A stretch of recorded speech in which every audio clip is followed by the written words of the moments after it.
Fairy Tale Friday. Dumpleschizkin. In a glittering city, thousands of miles away, stood a tall, golden tower, many stories high. And the tower was packed with pinks, bustling about and doing the sorts of things pinks have been programmed to do.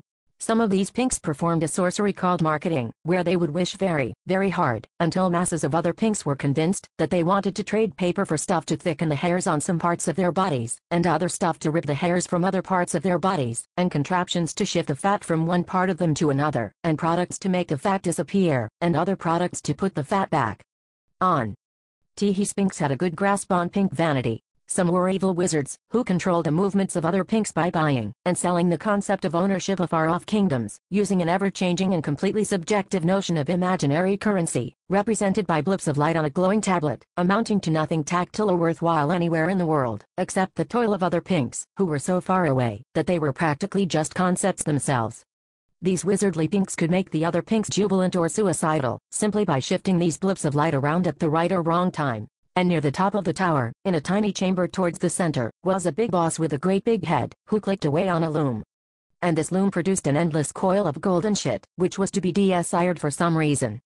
The big boss did not question it, as it was a financial pleasure for her. One day, the boss was asked to use her loom to produce slack.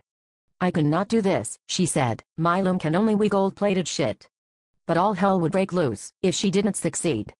So she wished very hard, and suddenly a hideous naked pink troll appeared at her feet, and began to dance around. "Big boss," said the troll, "I can make your loom spin slack. But if I do this, you must promise to give me all your easy mac."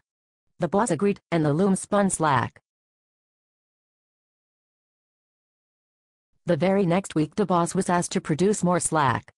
Again, she clenched up her giant head as tight as she could, and wished very hard, and a whirling purple tarp appeared out of thin air, and from it emerged a beastly little naked troll. "I will make your loom spin slack again, but if I do, you must give me all your precious moments figurines." The boss agreed, and the loom spun more slack. A week went by, and again, the boss was asked for more slack. The tangy, cheesy aroma from the troll's last visit had just begun to dissipate, and the boss was hesitant to summon it again.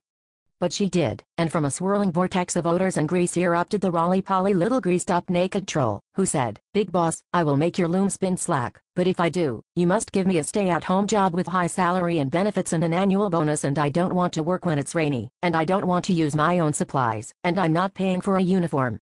So good luck with that. But this, the boss could not do, for every day she herself had to drag ass into the glittering city and step over the magical bumps and dodge the earthbound splatter of the enchanted pigeons of the kingdom, and ride the charmed floating box up to the top of the golden tower, and sit there for hours, weaving gold-plated shit. "Okay then," said the troll.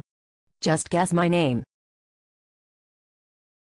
So the boss tapped her chin, and concentrated, and leaned down, so that her massive head was level with the naked little troll's pudgy mottled face, and said, "Is your name Dumpleschizkin?" The troll flew into a rage.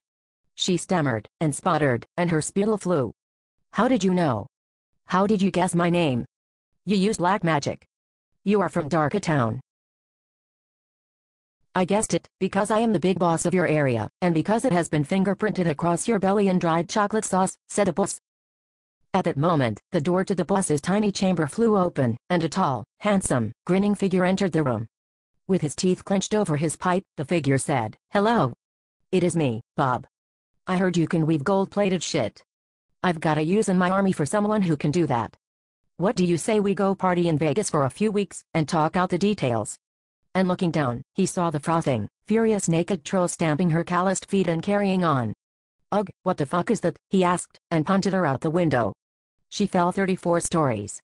And the purebred sheets of an overpaid hairdresser carried her bones back to their condo penthouse, and used them for chew toys. The end. Happy Friday.